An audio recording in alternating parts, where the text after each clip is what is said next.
Le temps vint où les Philistins montèrent à la bataille contre Israël. 1 Samuel 29.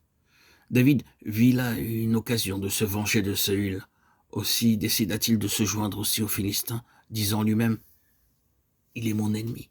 Il a essayé de me tuer. J'ai attendu longtemps cette occasion. Allons contre Saül. » Bien qu'il sût parfaitement bien que Dieu ne lui avait pas permis de toucher Saül, il se rallia impatiemment aux Philistins, n'attendant pas de trouver la volonté de Dieu, comme il l'aurait fait en d'autres temps. Il faillit, et lui et ses hommes subirent une grande perte. Au verset 8 de 1 Samuel 30, nous voyons David se tourner vers Dieu. Dieu lui pardonna et lui dit de poursuivre, de les atteindre et de tout recouvrer sans faute. David poursuivit, et non seulement il recouvra tout, mais il ramassa un tel butin qu'il put payer ses dettes à tous ses hommes et envoyer des cadeaux aux anciens de Juda. Mais Dieu s'occupa lui-même de Saül, sans le recours de David. Nous voyons dans 1 Samuel 31, 1 à 6 que la fin de Saül survint lors de la cruelle bataille que les Philistins lui livrèrent et où il mourut. David n'a pas eu besoin d'aller contre lui. Dieu avait cela sous son propre contrôle. Mon avis, frères et sœurs en Christ, est que nous n'avons pas à combattre contre les gens et utiliser des armes charnelles. La seconde fois où David subit une perte est relatée dans 2 Samuel 24, 1 à 4 et 13 à 17. Il succomba à la tentation de dénombrer le peuple. Il savait parfaitement bien que toutes les batailles avaient été menées et remportées à cause de la puissance de Dieu, et non par la force de son armée, mais par orgueil. Il voulait s'assurer qu'il avait une très grande armée sous ses ordres. La conséquence fut que Dieu le punit et que 70 000 de ses hommes périrent. Il était sur le point de détruire Jérusalem, mais il retint sa main lorsque David confessa son péché sur l'air d'Ornan. « Seigneur, j'ai péché, j'ai commis une iniquité contre toi. Mais ces brebis qu'ont-elles fait?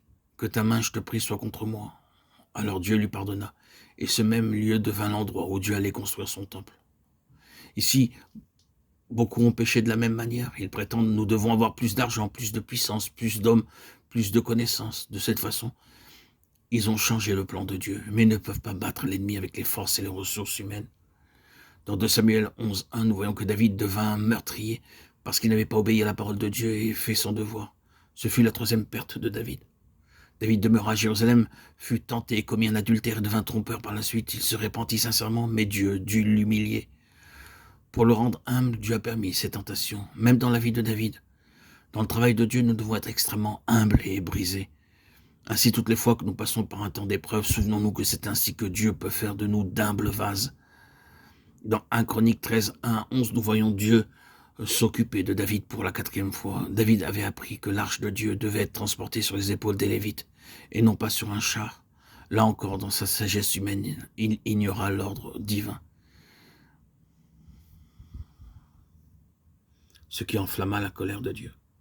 Apprenez bien l'enseignement qui en est ressorti. Lorsque vous êtes tenté, que vous faites quelques changements, il y a toujours une perte. Après que David fut revenu dans la voie de Dieu, Dieu lui donna le modèle et le plan pour le temple. Il fit cela en 2 occasions distinctes, mais seulement après qu'il fut délivré de sa sagesse humaine et s'en remit entièrement et pleinement à la sagesse divine. Pour voir clairement et distinctement quelle était la parole de Dieu, quel était ce qu'attendait Dieu de lui. C'est comme ça que nous pouvons voir la volonté de Dieu, en faisant abstraction de notre propre sagesse.